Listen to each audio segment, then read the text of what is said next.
Olá, olá, seja muito bem-vindo ao Neurotalks, o seu podcast sobre saúde mental, bem-estar, autocuidado e prevenção de burnout. Antes de apresentar minha convidada de hoje, que é uma amiga muito querida, eu quero pedir para que você já se inscreva aqui no canal e também siga a gente lá no Neurotalks Podcast.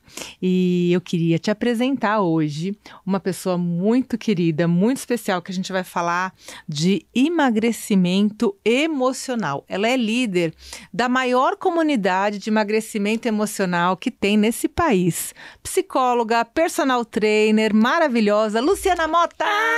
Seja bem-vinda!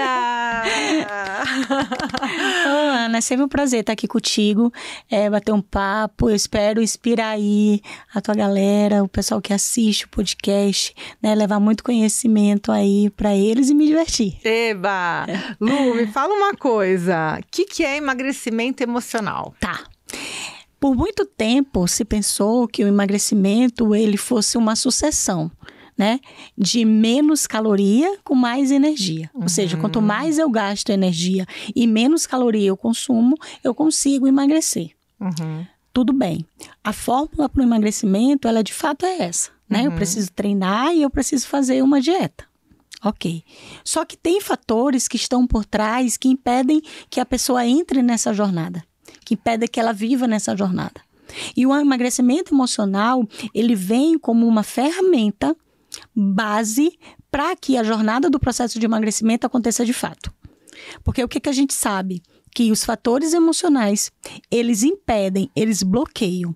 Muitas vezes, Ana, o nosso inconsciente, ele usa o sobrepeso ou para ter força, ou para ter proteção, ou até mesmo para ter destaque. Muito vai depender da crença que eu tenho, ou seja, das experiências que eu vivi relacionadas ao meu próprio corpo.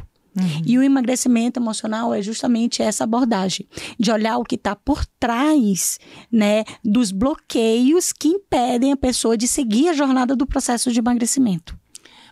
Que bacana. E o que eu mais gosto nisso tudo, né, Lu, é que a tua formação, né, você... Tem muita gente que trabalha com emagrecimento, que é da educação física, que são personais, né, personal trainers e nutricionistas, né, e tudo mais. Mas eu acho muito interessante porque você tem uma formação, assim, bastante completa, né? Você é psicóloga e também educadora, né, física, enfim. Então, eu acho que com isso você tem ali a cereja do bolo do que a gente precisa para o emagrecimento, porque além da questão de dar os treinos e tal, e você é super ativa nessa questão, né, no Clube Magra, que é a tua comunidade de emagrecimento, mas você tem um olhar diferenciado para isso, né? Muita gente me questiona se a psicologia veio depois da educação física. Na verdade, a psicologia ela veio antes. Antes? Eu sou psicóloga já há mais de 20 anos. E eu entrei na psicologia por questões pessoais minhas. Eu digo muito que a nossa dor, ela vira o nosso propósito. Existe um porquê da nossa dor, né? Eu fui uma menina, Ana, que tinha vergonha do meu próprio corpo. Mentira. Juro. Não, gente, vocês não sabem o corpo dessa mulher. Você corre agora no Instagram da Luciana. Como que é mesmo o teu Instagram? Luciana Mota. Luciana Mota com 2 T's. Você não sabe as fotos dessa mulher. Não, pelo amor de Deus, Juro, Brasil. Juro. E você tinha vergonha do corpo? Muita vergonha do meu corpo. Eu sofri muito. Você era gordinha? Muito magra. Ah, muito magra, tá. Muito magra. E assim, eu tinha um tio, eu tinha vários sonhos, né? Primeiro que eu sofri a rejeição dentro da minha própria casa, né? E são fatores emocionais, o que me levou a fazer psicologia. Quando a minha mãe engravidou de mim, né, na geração da minha mãe, a gravidez ela surgia, né? Quando a minha mãe engravidou de mim, o meu pai estava apaixonado por uma outra pessoa. E ele ele rejeitou aquela gravidez, né? E quando eu nasci, só para você ter uma noção, eu não tinha nome. Uau! Eu não tinha nome. Até 2 dias de maternidade, eu não tinha nome. Uns dizem que o meu nome foi sorteado. Agora, nas férias de julho, eu descobri, conversando com a minha irmã, que, na verdade, minha avó me deu meu nome. Não. Né? E meu pai negou. E a gente sabe, pela própria psicologia, que um bebê, ele sente todas as alterações dentro do útero, né? As questões emocionais da mãe, elas passam, né, através de componentes químicos que alteram a temperatura, né, alteram o movimento. Até a própria formação do bebê. Isso, e influencia, inclusive, na formação. Eu tive isso dentro. Quando eu nasci, eu já tinha essa sensação de que eu não era adequada. Uau. Vamos dizer assim, Tá. né? Quando eu nasci, de 4 filhos, eu era a única de cabelo cacheado. Todos tinham cabelo liso, escorrido, até os meninos. Isso me dá uma raiva. E o meu cabelo era cacheado. E eles ficavam na brincadeira de criança, dizendo assim, pai, diz pra ela que tu achou ela na lata de lixo. Olha aí como ela não é tua filha, ela é preta. Olha aí como ela é preta. Ela não é tua filha, todo mundo aqui é branco. A tua família é mais branquinha. Muito. Minha mãe é descendente de português. Né? E ele brincava e ele dizia, tu é filha de Joãozinho, de Mariazinha e tal.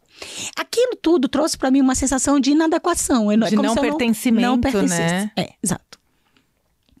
E aí, fora isso, eu tive essa relação que mexeu com a minha autoestima e repercutiu diretamente no meu corpo. Então, eu tinha muita vergonha de mim. Eu tinha vergonha do meu cabelo, eu tinha vergonha do meu corpo. Eu tinha vergonha de mim, fruto dessa inadequação no qual eu me sentia. Eu fui descobrir isso depois na terapia, depois de ser psicóloga, né?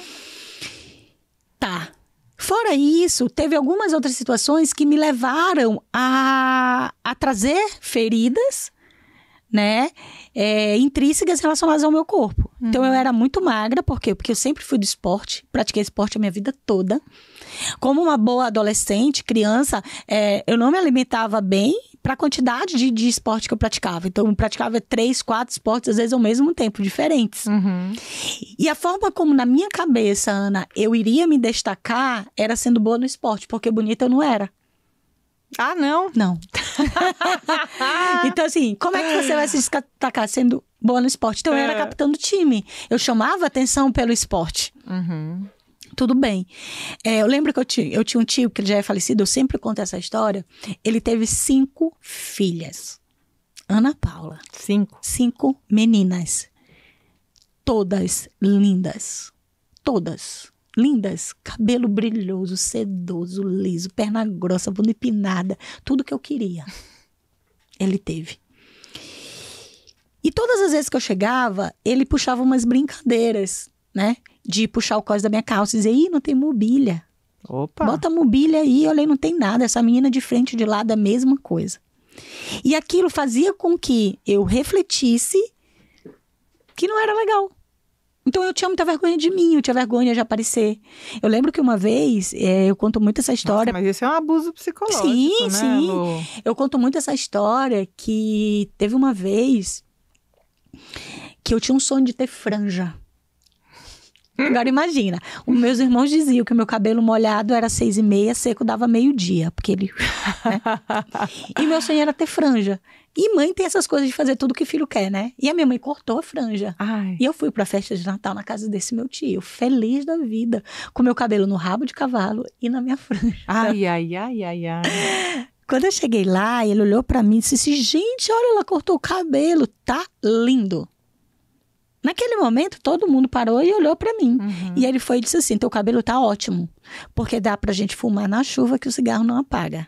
Ai! Porque a franja ficava assim, né? Eu lembro que esse dia marcou a minha vida. Ali marcou. Você tinha quantos anos? Eu tinha 8, 9 anos. Eu tenho uma foto desse dia, eu tenho uma foto. Marcou assim, que eu fui pro terraço e fiquei olhando pro céu, esperando o Papai Noel passar na lua. E aí eu disse pra ele, eu não quero isso. Eu não quero ser assim. Eu não quero. Eu não quero mais ser assim. Porque eu me sentia feia.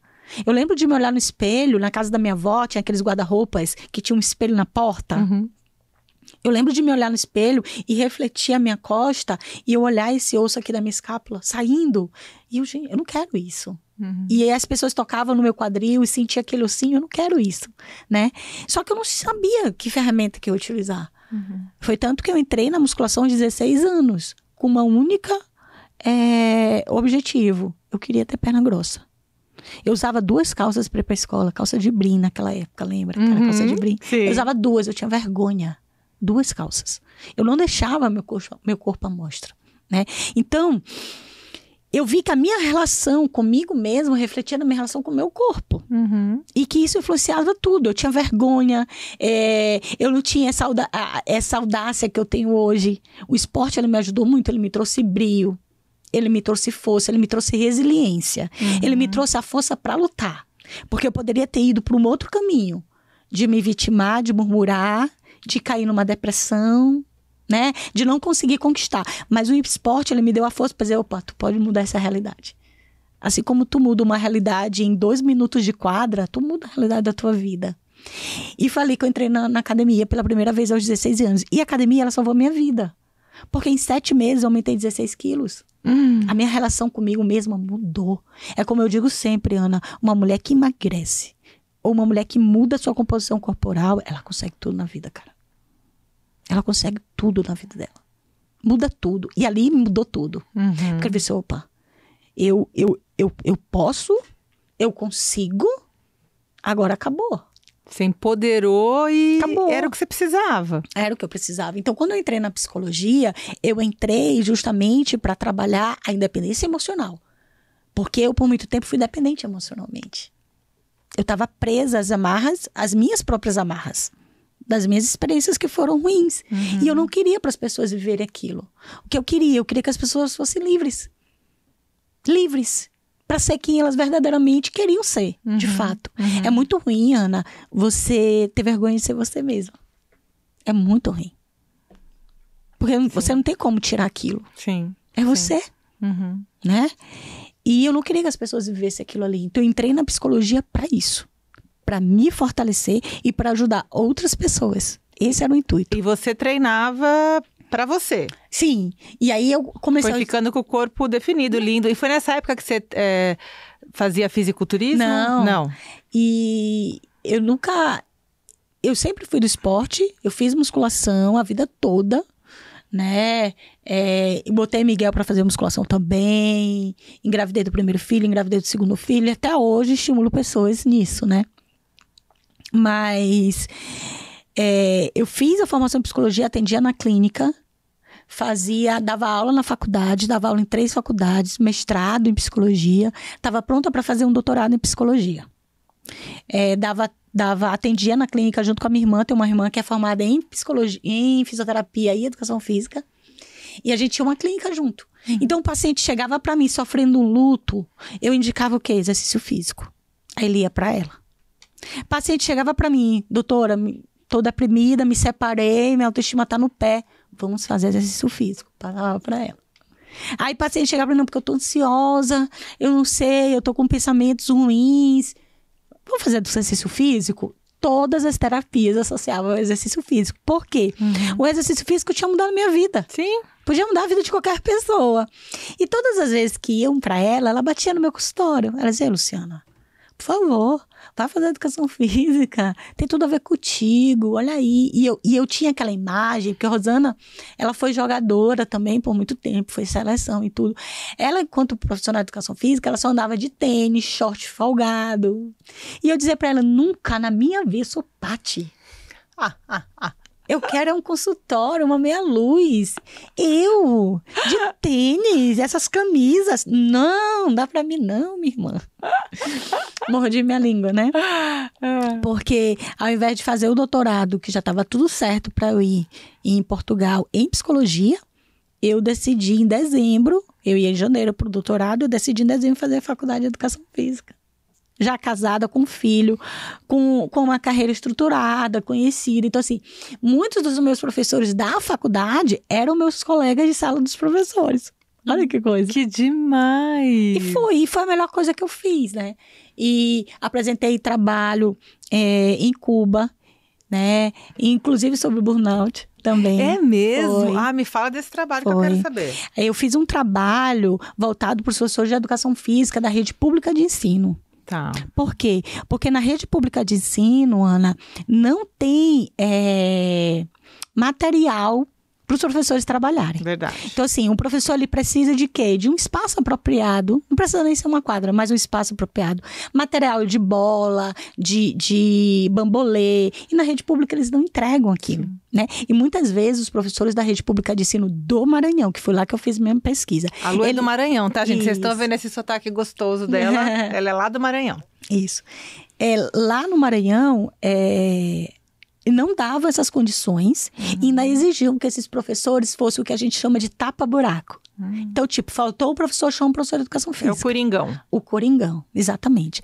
E aí eu fiz uma pesquisa, apliquei em testes, né, que detectou que 80% da população, onde a gente fez a pesquisa com 350 professores. Nossa, uma amostra bem importante. Bem legal, bem legal.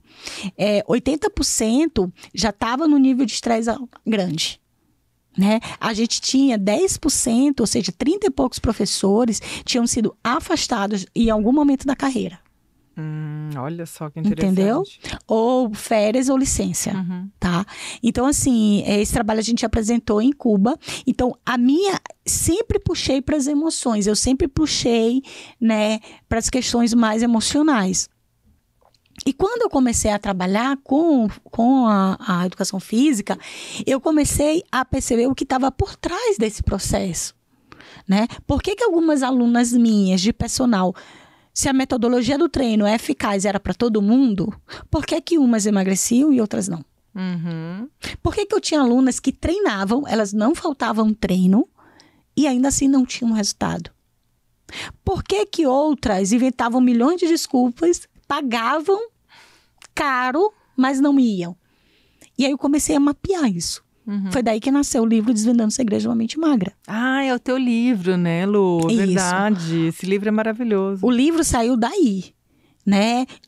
Do mapeamento dessas mentes.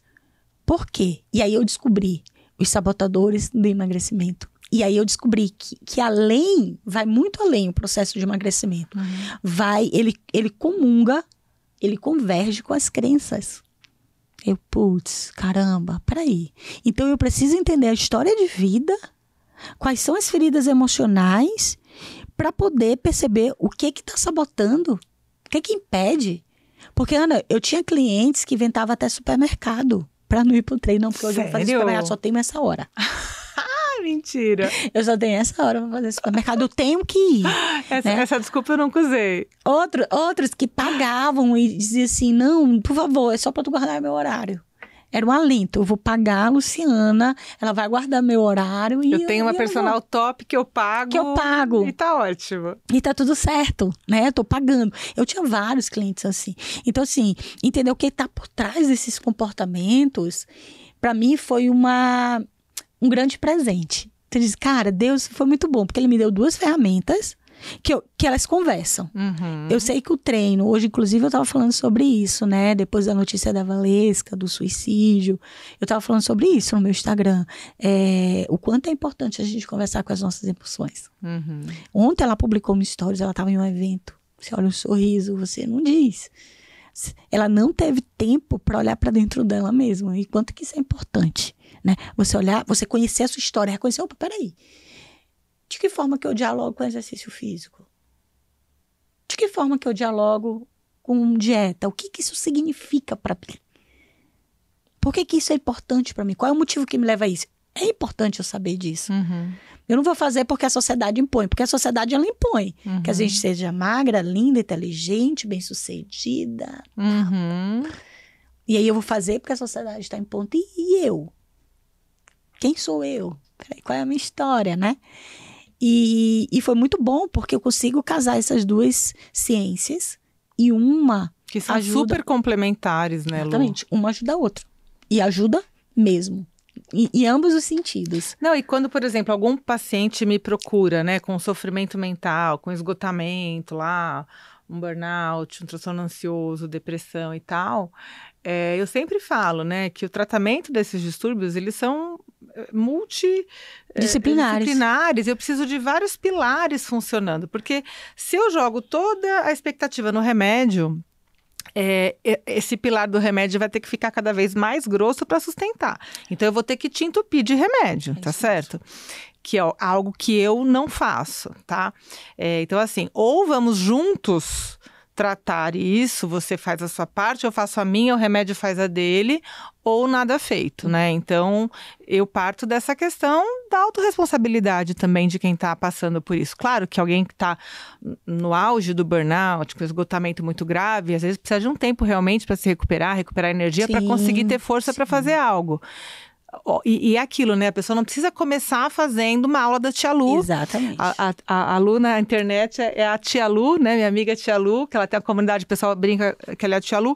Não precisa fazer a aula da Tia Lu, que é uma aula já para quem, né, já está com um certo condicionamento, mas, de repente, você vai fazer uma caminhadinha de 1 quarteirão. Acabou, vai até a esquina e volta, com o cachorro, faz pipi e volta. Você já começou a fazer algo, é um movimento. Então, eu falo muito dessa questão dos pilares e eu falo muito que não adianta só o remédio. Então, eu vou fazer a minha parte como médica, o remédio faz a dele.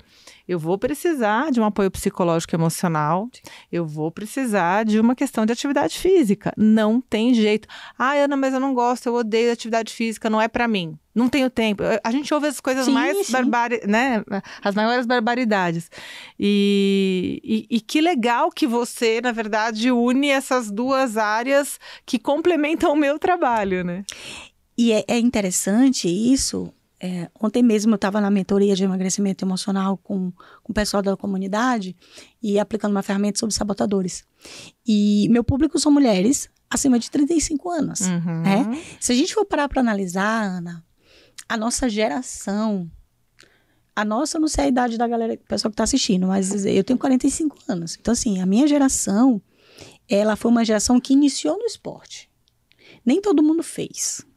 Né? Era uma coisa que era novidade. Educação física, não. Não vou fazer educação física escolar, pra quê, né? Eu fico ali assistindo a aula, faço alguma outra coisa. E não é uma geração tão ativa como essa geração de agora. Tudo bem. A geração das nossas mães, essa mesmo que não praticava nada. A geração das nossas mães foi uma geração onde a mulher ela precisou ir pro mercado de trabalho para mostrar que ela era capaz. Então, o que essa geração ensinou pra gente? Que a gente precisava ir para o mercado de trabalho para ser capaz. E isso reflete nos nossos pensamentos. Ontem, uma aluna minha da comunidade, ela disse assim, eu perguntei para ela, o que você ouve que te impede de treinar? Aquele dia que tu falta, o que tu ouve? O que a voz te diz? E uma coisa que ela disse que me chamou muita atenção, ela falou assim, uma delas foi, tu não tem mais idade para isso, deixa isso de mão. 40 anos. Tu não tem mais idade pra isso, deixa isso de mão. Pra quê? E aí, quando ela ouve isso, ela não treina, ela deixa de mão. Minutos depois já tá bom, né? Chegou até aqui. Minutos depois ela se arrepende.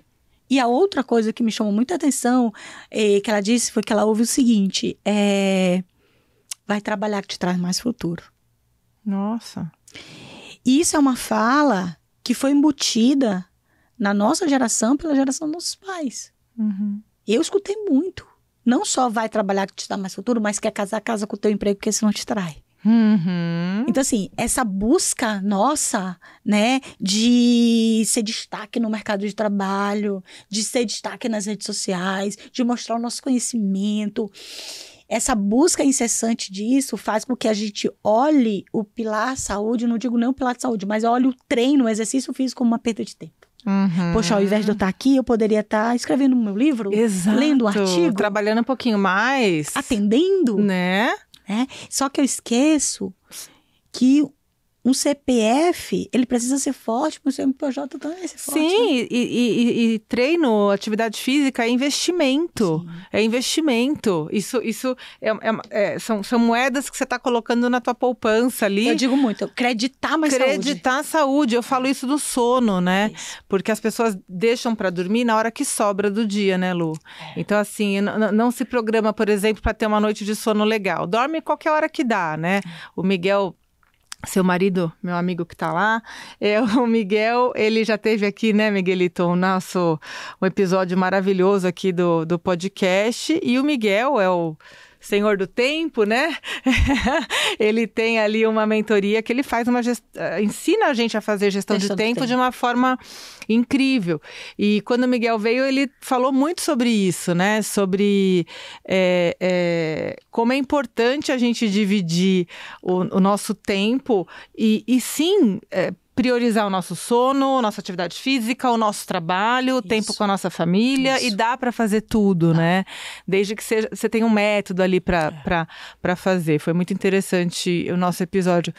E então, pegando esse gancho, a gente tem o sono, né, Lu, como também essa questão de que não dá para fazer só na hora que sobra. Assim como a atividade física, quer dizer, se eu não estiver fazendo nada, aí eu vou treinar. Esse tempo não vai aparecer, né? É exatamente isso. E elas convergem, né? Elas conversam, na verdade. Então, assim, se eu treino, eu libero mais endorfina, mais serotonina, mais adrenalina. Eu tenho mais disposição, eu aumento meu nível de testosterona, eu tenho mais vigor e eu produzo mais.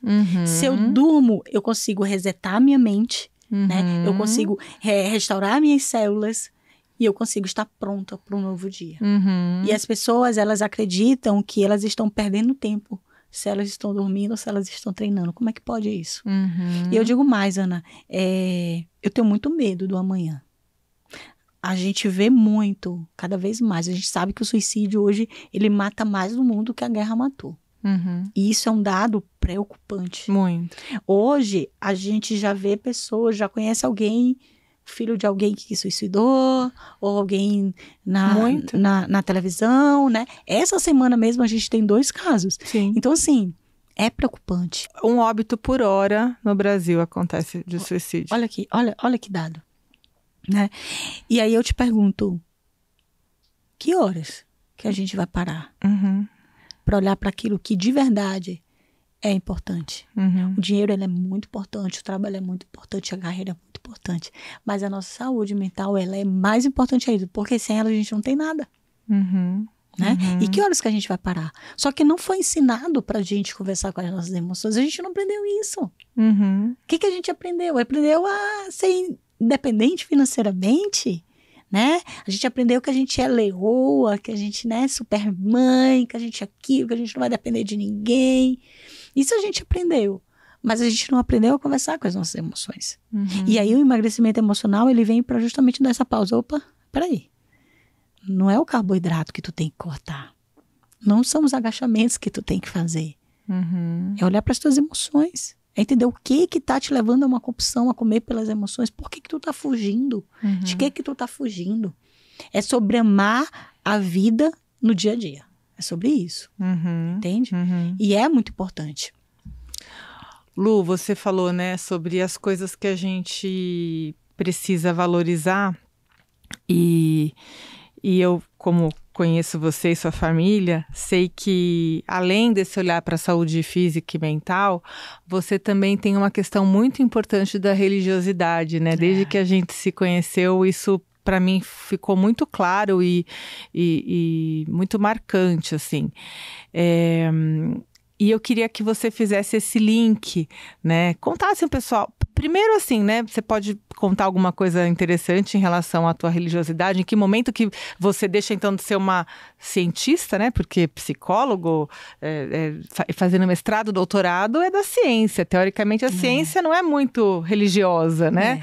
E aí você passa, então, a ser uma pessoa muito crente em Deus e tal. Então, em que momento que foi para você essa virada de chave? E de que forma que você acha que a religiosidade pode interferir em quem está querendo mudar estilo de vida e emagrecer? Tá.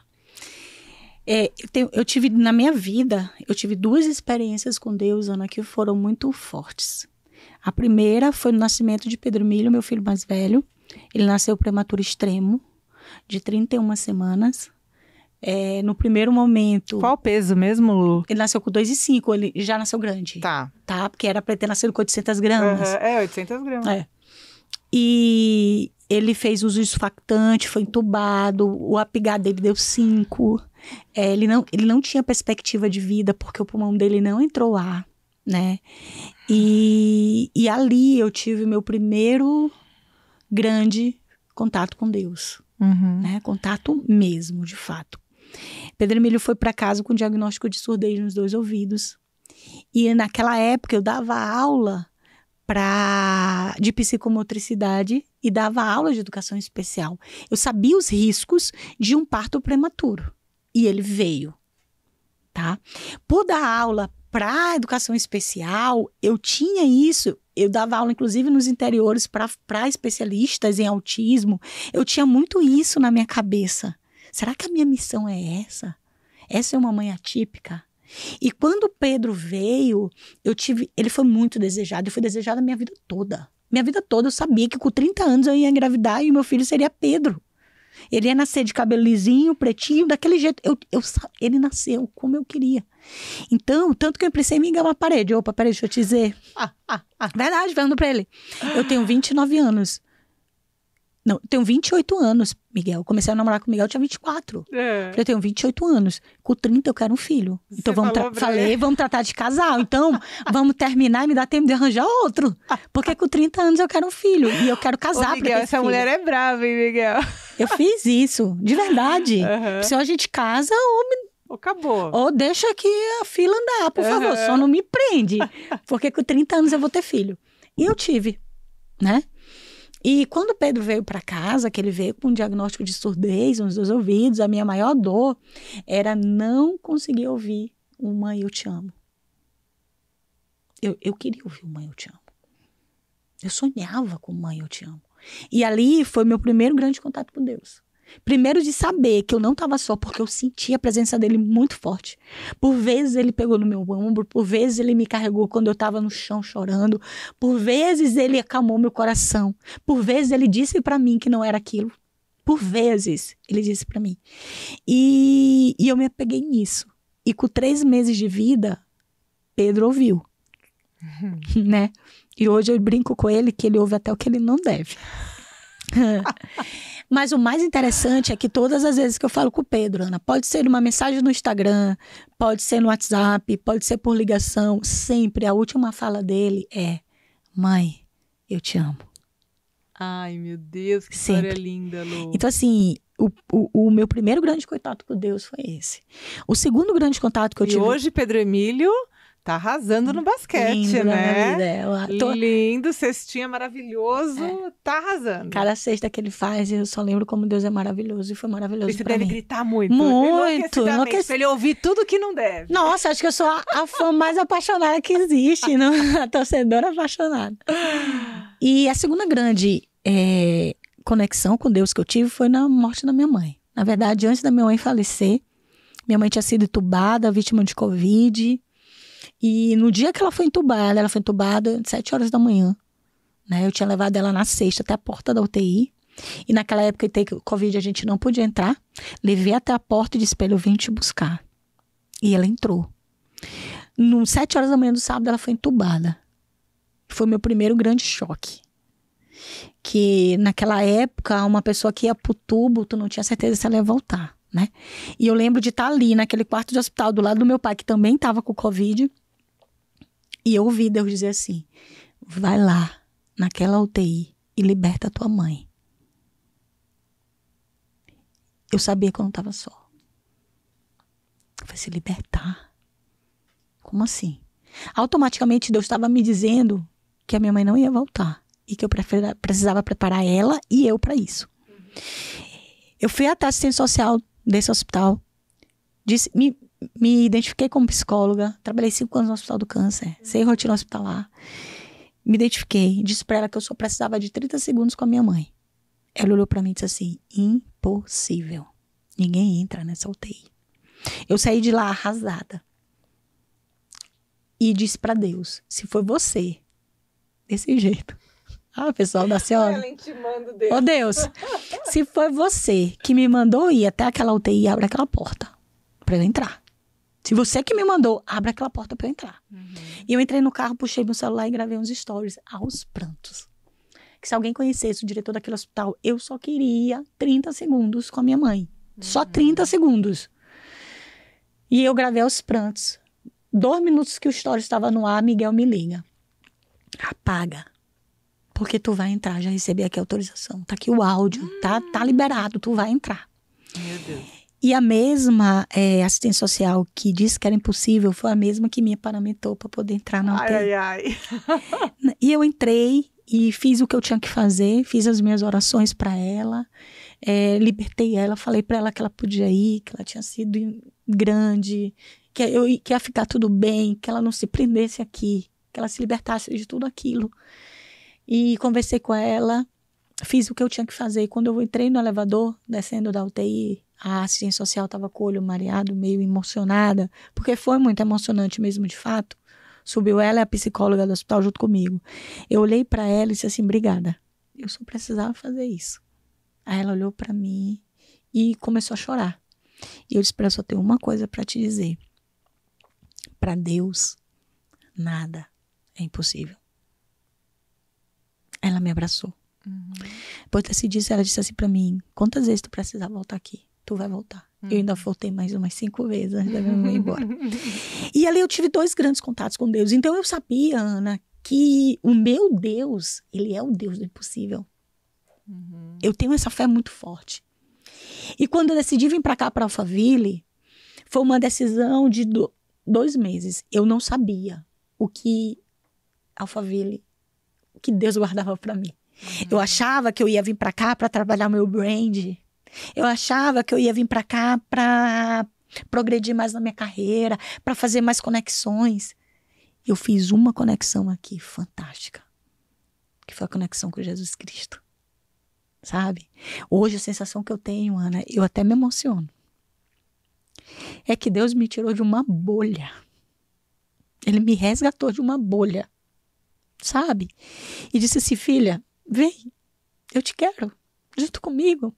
E ele me trouxe para cá, para eu viver tudo isso na presença dele. Então assim, sem Deus não é nada. Deus disse para mim, faz esse programa porque tu tem condição de ajudar mais mulheres. Ele disse para mim na minha cama.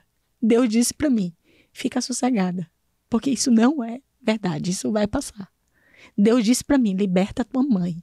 E Deus me resgatou de uma bolha, salvando a minha vida e a vida dos meus filhos. Então, tudo que eu faço para falar de Deus, eu sou apaixonada por Jesus, eu sou apaixonada.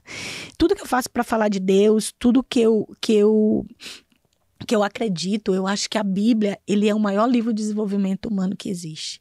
É o maior livro de inteligência emocional que existe. Se você souber seguir aquela palavra, você tem a direção certa para sua vida, para tudo.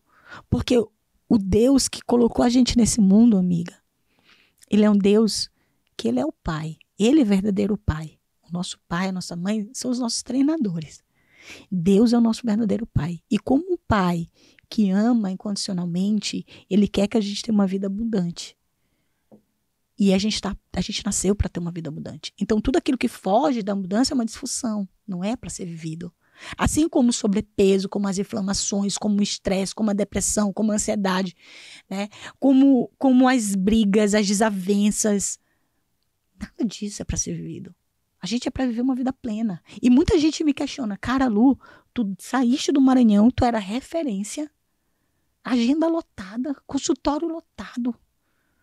Tu saíste do Maranhão para tentar um novo em São Paulo. Tu foi muito corajosa.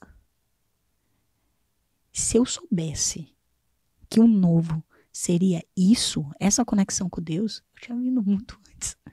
Muito antes. Porque eu vou te dizer. E lá no Maranhão você não tinha? Não tinha. Eu tinha fé.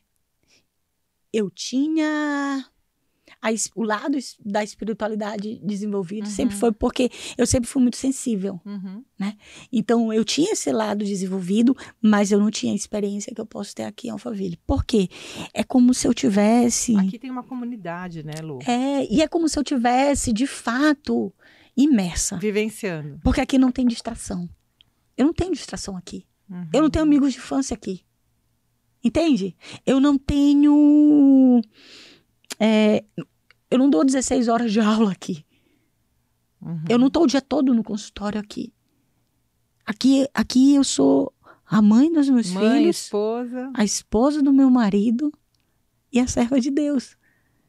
E como isso quebrou em mim crenças gigantescas.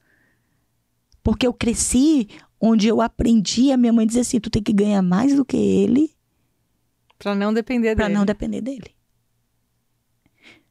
Porta da rua tem que ser serventia da casa. Tu tem que trabalhar muito, mete a cara. E por muito tempo eu fiz isso. Eu honrei ela. Eu fiz isso. Só que não foi para isso que eu nasci. Entende? Então, outro dia uma amiga minha disse assim para mim, pô, tu deixou em São Luís tudo isso? Cara, eu resolvi, não foi largar isso, foi abraçar o novo. E que bom que eu abracei o novo. Então, e não hoje... sabia, né, Lu? Não sabia. Foi um presente. Disso, eu sei porque eu acompanhei essa transição. O mais maluco disso foi que a tua vinda foi com uma outra intenção, uma né? outra intenção, completamente. Uma outra intenção. Não que não tenha dado certo, mas perto do que eu ganhei, foi muito maior. Foi muito maior, sabe? Poder ver meu filho de 8 anos fazer uma oração na hora do almoço e pedir a intercessão de Jesus na vida dele e agradecer pelo alimento, né? E pedir para seguir as palavras de Jesus, isso me deixa emocionada. Dia 28, rapidinho, só vou te contar isso para tu entender o nível, o tamanho. Dia 28 é dia que a minha mãe faleceu. Minha mãe faleceu 28 de janeiro. Então, geralmente, tem 28 que eu tô melhor, tem 28 que eu tô pior, mas 28 ainda é um dia que mexe muito comigo. E, particularmente, nesse 28 de agosto, eu tava muito triste. Muito, muito triste. E, geralmente, quando os meus filhos chegam, eu tô ali na cozinha, arrumando os últimos detalhes do almoço, eles chegam da escola, vêm bater um papo, e nesse dia eu tava no sofá. Era um dia muito frio. Eu tava muito triste, sem vontade. Eu tava sem vontade. E eu me deitei no sofá e me cobri com uma coberta de lã, quando eles chegaram. E eles perguntaram, o que foi, mãe? Eu falei assim, hoje é 28. Aí eles me abraçaram, ficaram quietinhos. E aí eu comecei a conversar com eles. Falei assim, olha, eu só quero ser pra vocês 1/3 do que a minha mãe foi pra mim. E aí eu comecei a falar o que minha mãe tinha sido pra mim. E quando eu vi o meu pequenininho tava chorando, e a lágrima dele caía em mim, quietinho. E o mais velho chorando aqui, o pequenininho e nós 3 chorando. E aí acabou, eu falei, vamos tomar banho, vamos almoçar, né? Vai passar, isso aqui é porque é hoje, vai passar. E aí eles foram tomar banho e tal, sentamos à mesa. E era a vez do pequenininho orar, que lá cada dia é um. Né? E ele virou e disse assim, Deus, hoje eu quero te pedir algo diferente. Eu quero te pedir, porque sempre ele agradece, né? Eu quero te pedir que o Senhor esteja com a minha avó. Que o Senhor abençoe ela, que ela esteja bem. E ele começou a orar e começou a chorar. Ele, eu, Miguel e Pedro Henrique. Os 3 chorando, né? E quando acabou, eu fui lá um dia e falei, filho, nunca perca essa sensibilidade. Porque é isso que te torna um ser único, amado. É essa sensibilidade, não perca isso, jamais. E abracei ele, beijei. Então, assim, poder ver essa sensibilidade me emociona muito. Então, assim, isso é um presente de Deus. Porque isso é raro hoje em dia, Ana. Total. Não, e talvez se você tivesse, né, trabalhando que nem uma maluca, fora de casa, você não ia ter tempo de almoçar com seus filhos, não ia vivenciar isso, e isso não fosse passar, né? Você não fosse vivenciar. Não ia gerar nenhum tipo de memória. Né? Então, assim, de fato, eu sou muito abençoada. Eu acho que Deus, ele me tirou, como eu disse, de uma bolha e disse, eu te quero aqui perto de mim, vem viver o extraordinário aqui do meu lado. Que bacana, Lu. E você acha que as pessoas que de repente estão sofrendo, né, porque não conseguem emagrecer ou de repente estão com alguma questão mental, você acha importante elas terem aí esse pilar da espiritualidade? Sim, nós somos um ser triuno, né? A gente é corpo, a gente é mente, a gente é espírito. E assim como nós somos sistêmicos, ou seja, o corpo depende da mente, a mente depende do corpo, a espiritualidade ela está ali também, ela faz parte disso, né? A gente não é nada sem a espiritualidade. Então, quando você entende que existe uma força maior, existe um Deus, né? Que existe um Jesus que tem a verdade, o caminho e a vida. Se ele te dá o caminho, se você tem acesso a esse caminho, você sabe que você pode muito mais, porque você não está sozinha. Você não está sozinha, tem alguém ali contigo. Existe um propósito para tudo que acontece na tua vida. Então, assim, a gente tem 2 formas de olhar a nossa vida, Ana. Ou eu olho a minha vida para murmurar, para me vitimar, eu olho a minha vida para aprendizado, coisas que eu posso ganhar, a vitória que eu tive, né? E Deus, ele te traz isso. Todos nós temos um propósito. Se a gente souber respeitar um só mandamento, um só, que é amar Deus sobre todas as coisas e amar o próximo como a nós mesmos. Se a gente respeitar esse mandamento, a gente já é feliz. Porque eu entendo que o meu trabalho não é para eu ter dinheiro, é para eu amar o próximo como a mim mesmo. Então, a transformação que o meu trabalho gera na vida do outro é amando o outro como a mim mesmo. Então, se eu entendo isso, eu já sou feliz. Eu já sou feliz. E se a gente trabalhar isso, né, entre todas as pessoas, a gente vai ver que a gente vai acabar com muitos males dessa sociedade. Que a ignorância, muito males que o egoísmo traz. Né? Porque as pessoas, elas querem tirar vantagem a qualquer preço. E a vida não é sobre isso. Então, eu acho que sim, que a Bíblia, ela é o maior livro de desenvolvimento humano que existe. O maior de todos. E se a gente souber seguir os passos que está escrito lá, porque está tudo escrito lá, a gente encontra o caminho mais fácil e mais leve de ser seguido. Com certeza.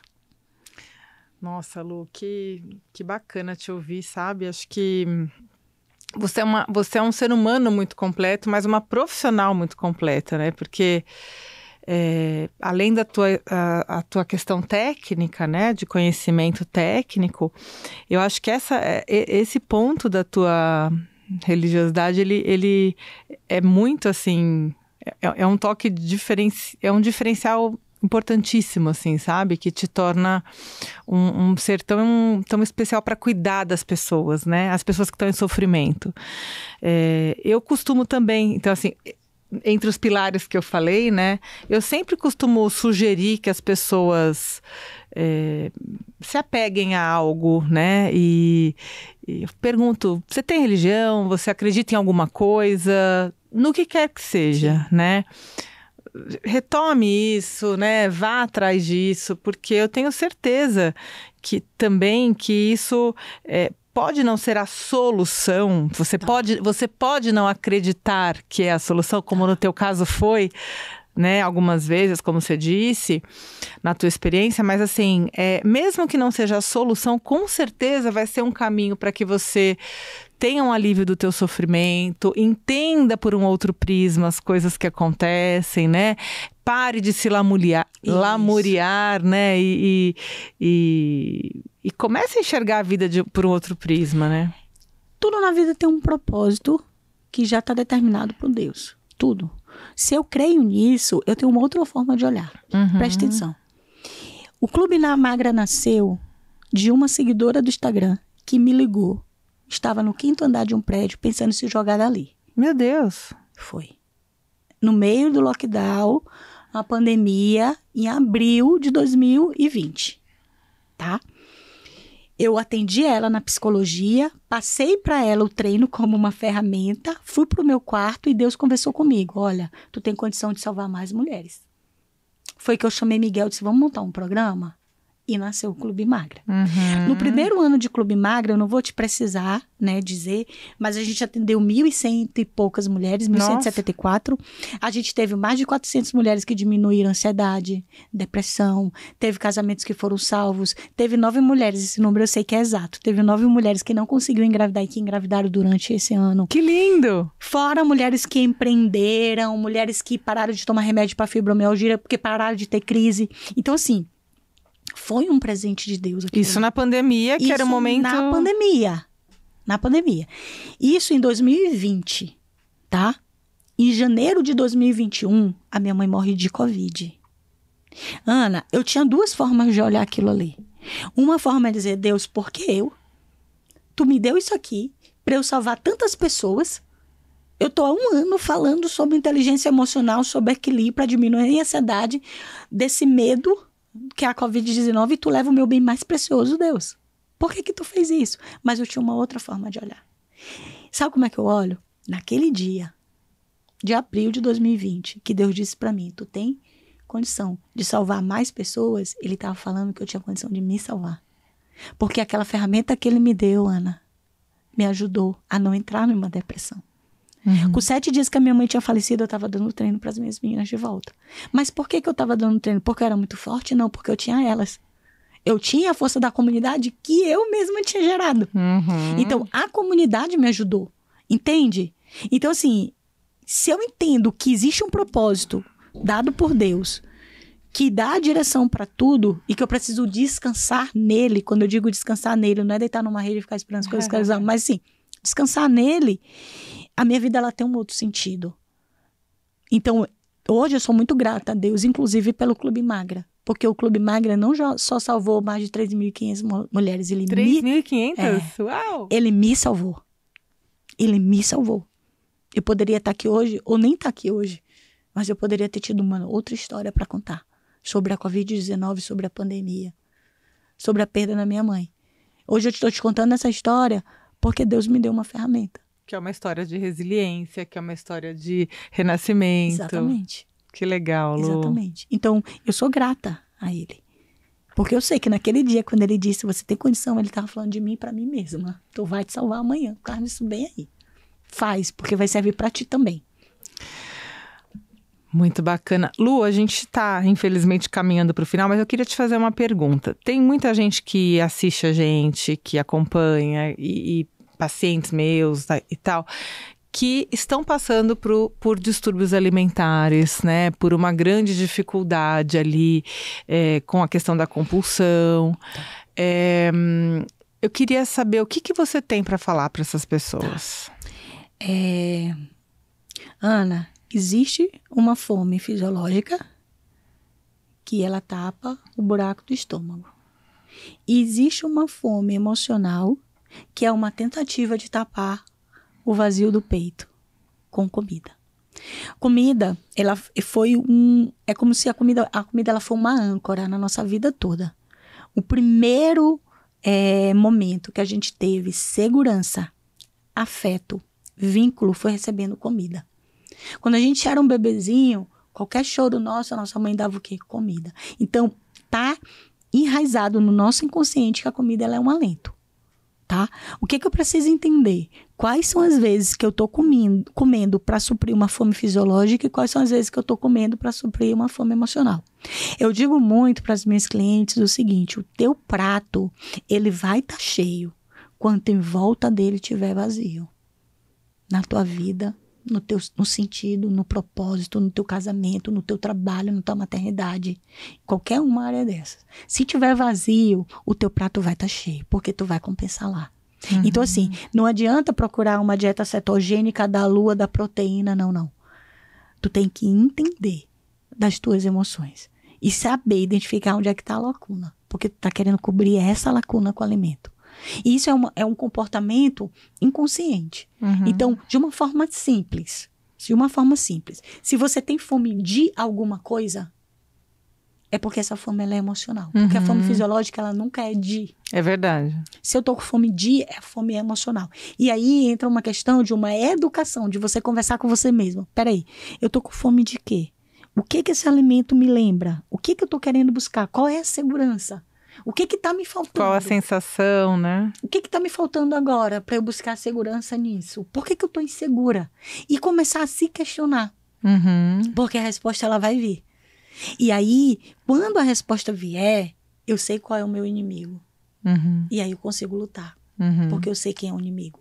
É ruim quando você não sabe quem é o seu inimigo, porque você não tem como lutar com aquilo que você não conhece, entende? Uhum. Então, o primeiro questionamento é, cara, eu como direto, eu vivo mastigando, eu sempre tenho que ter chocolate, eu tenho que comer pão francês, eu tenho que comer hambúrguer, pizza, ou então eu tenho que beber álcool, pelo menos uma cerveja por dia, ou todo final de semana. Começa a se questionar. O que é que tá faltando?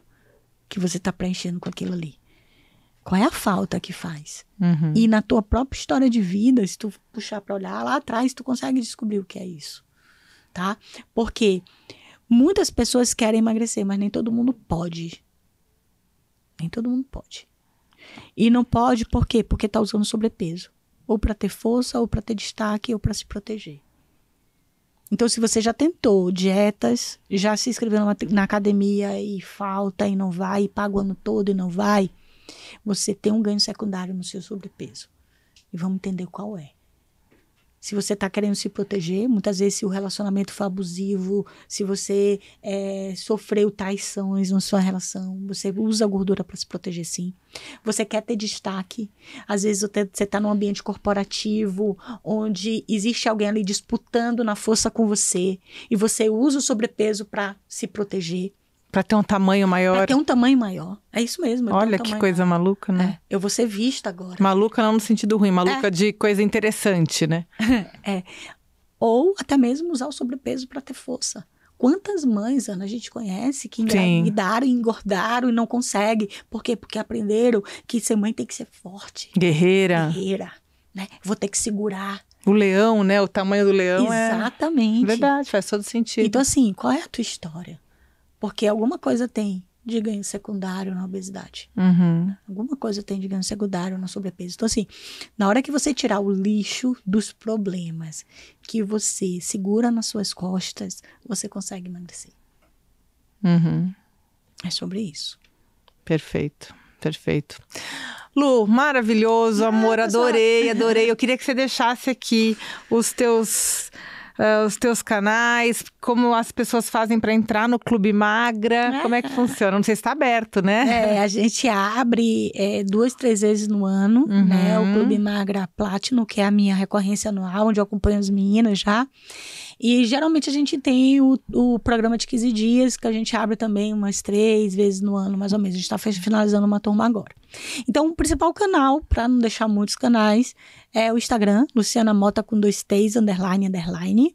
Lá tem tudo. Na minha biografia tem tudo.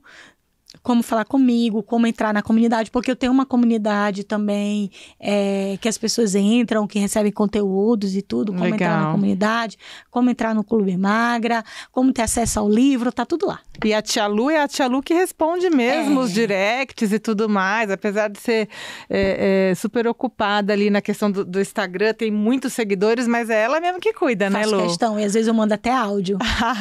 Tia Lu é a senhora mesmo, sou eu pequena. O pessoal adora, tia Lu. Minha amiga, obrigada, querida. Ótimo, prazer. Obrigada pelo teu tempo, pelo teu carinho, por ter vindo aqui. É sempre muito bom conversar com você. Você tem uma energia incrível e essa tua história de fé, ela é sempre muito inspiradora. Tenho certeza que tocou o coração das pessoas em casa. Amém. Eu que agradeço, amiga. É sempre muito bom estar contigo, tá? E todas as vezes que precisar, é só chamar que eu vou estar aqui. Eita, maravilha. E eu tenho certeza que você curtiu também, né? Mas eu quero te pedir para que você não esqueça de para que você não esqueça de se inscrever no nosso canal e também seguir o nosso podcast Neurotalks no Spotify e nas plataformas de áudio, tá bom? Manda esse vídeo para todo mundo que pode se interessar e eu te espero. Nossa, tá difícil, hein? Puta que pariu. E eu te espero na próxima semana.